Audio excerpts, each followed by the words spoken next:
Cześć, wyszła nowa wersja Minecraft Preview o numeracji 1.19.70.20. Zmiana numeracji z 60 na 70 dała nadzieję na nowości z aktualizacji 1.20, ale jak zwykle się zawiedliśmy. Jednak nie jest aż tak źle i zostało dodanych kilka ciekawych funkcji. Już teraz zostaw łapkę w górę i subskrybuj kanał, by nie przegapić nic nowego z aktualizacji 1.20. Ja już nie przedłużam i zapraszam do oglądania.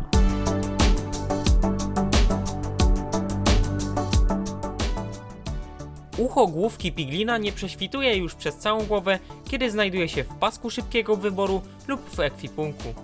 Gracz dostaje teraz obrażenia od upadku, kiedy spadnie wielbłąd, na którym jedzie gracz. Wysokość hitboxu gracza zmniejsza się teraz do 1,5 bloku podczas skradania się. Przyznam szczerze, że jest to zmiana, na którą czekałem od dawna. Powrót do normalnej pozycji ze skradania się wymaga odpowiedniej ilości miejsca. Gracz przejdzie teraz z pływania do skradania się, kiedy wpłynie w szczelinę o wysokości 1,8 bloku lub 1,5 bloku. Dzwon, który jest przyłączony do kilku bloków, nie ulegnie zniszczeniu, kiedy zostanie zniszczony tylko jeden z przyłączonych bloków. Konie po rozmnożeniu rodzą teraz losowy wariant małego konika. Chodzi tu o cechy wizualne, jak i wewnętrzne. Naprawiono błąd, w wyniku którego martwi gracze czekający jeszcze w menu odrodzenia uniemożliwiali innym graczom pominięcie nocy. Animacje jedzenia i picia będą teraz wyśrodkowane bez względu na proporcje ekranu.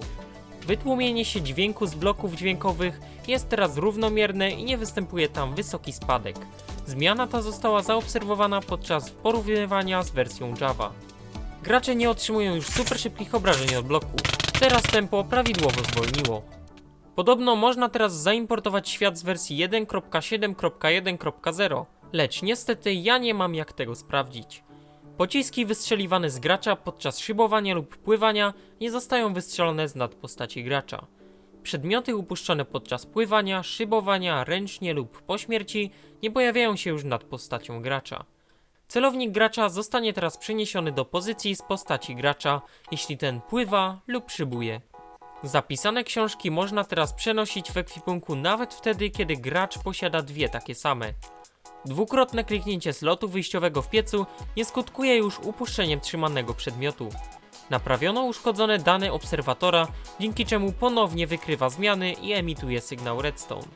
Lejki wyciągają teraz przedmioty przez wszystkie bloki, które mają wysokość niższą niż pełny blok.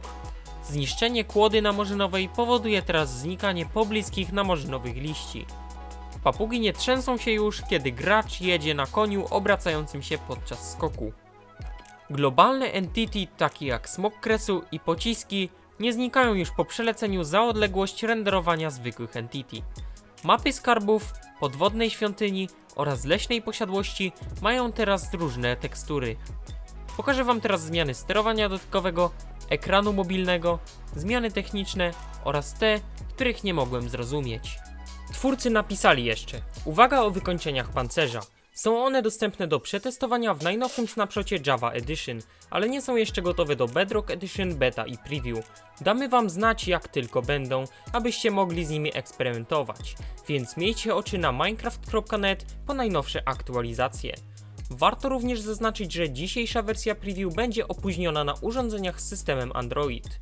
To już wszystko w tej wersji preview. Podoba wam się ta zawartość?